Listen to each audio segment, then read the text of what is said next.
আসসালামু আলাইকুম, কেমন আছেন সবাই? আমি আলহামদুলিল্লাহ ভালো আছি। আজকে জানাচ্ছি ইবনাতি রান্না ব্লগে আরেকটি ভিডিও নিতে সবাইকে স্বাগতম জানাচ্ছি। আজকে রান্না করব একদম কচি একটা চাল কুমড়া দিয়ে ইলিশ মাছ, আর সাথে দুইটা তেলাপিয়া মাছ ভাজা। যেখানে সব কাটাকাটি করে নিছি। আজকে আবার আমার কাজের মেয়েটা আসে নাই, এই জন্য একটু কষ্ট হইতেছে। সব কিছু একা একা সামলাইতে হতেছে। আর এদিকে ঘর দুয়ার সব গুছাইছি গাছাইছি, আপনাদের সাথে একটু শেয়ার করে চলেন। এই যে সব কিছু গুছানো হয়ে গেছে। এই রুমটা আর একটু খেলতেছে, বিছানা গুছাইছি। আর এই রুমটাও গুছানো হয়ে গেছে।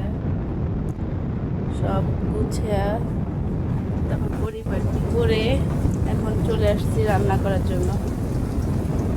রান্না করে নিব আর গরম গরম খাবো।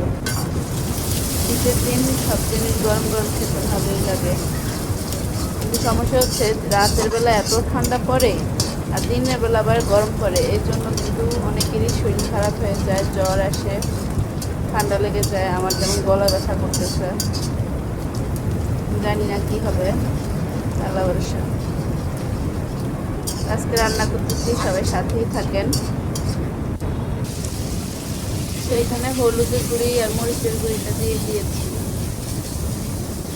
আর চাল কুমড়াটা আগে একটু ভাপে নিছি, কারণ চাল কুমড়ার একটা স্মেল থাকে, ওই স্মেলটা আমার ভালো লাগে না। এখানে আগে একটু ভাপে নিলাম।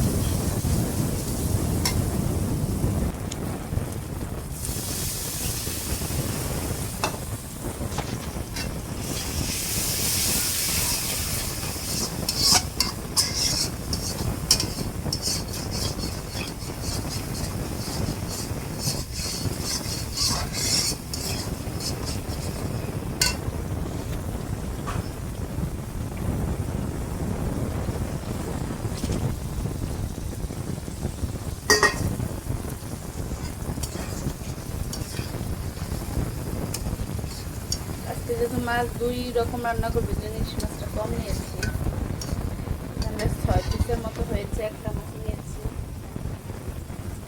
আমরা মানুষও বেশি না, 4 জন মানুষ, 6 পিস মাছ হয়ে যাবে, চিলি হয়ে যাবে।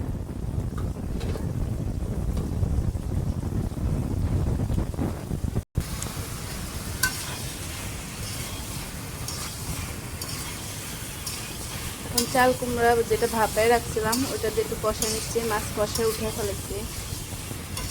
এটা কষা ঝোল দিয়ে দেবো। আমার বাসায় একটু সবজিটা বেশি খাওয়া পড়ে। আজকে যেহেতু অন্য কোনো সবজি রান্না করি নেই, তার জন্য চাল কুমড়ো পুরোটাই রান্না করতেছি। আর এটা একটুখানি হয়ে যাবে, এরকম জালি চাল কুমড়া তো। যে এখানে কুমড়ো দিয়ে চাল কুমড়া দিয়ে ইলিশ মাছ রান্না শেষ। চাল কুমড়া দিয়ে ইলিশ মাছ রান্না করা শেষ হয়ে গেল।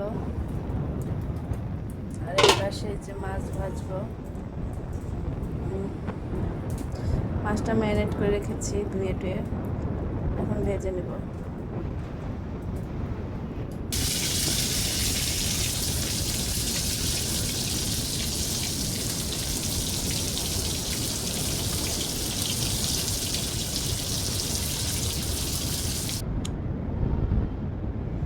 এই যে এখানে আমার মাছ ফ্রাইও শেষ। তো কেমন লাগলো ফাইনাল লুক অবশ্যই জানাবেন। তো আজকে ভিডিওটি এই পর্যন্তই। সবাই ভালো থাকবেন, সুস্থ থাকবেন, আল্লাহ হাফেজ।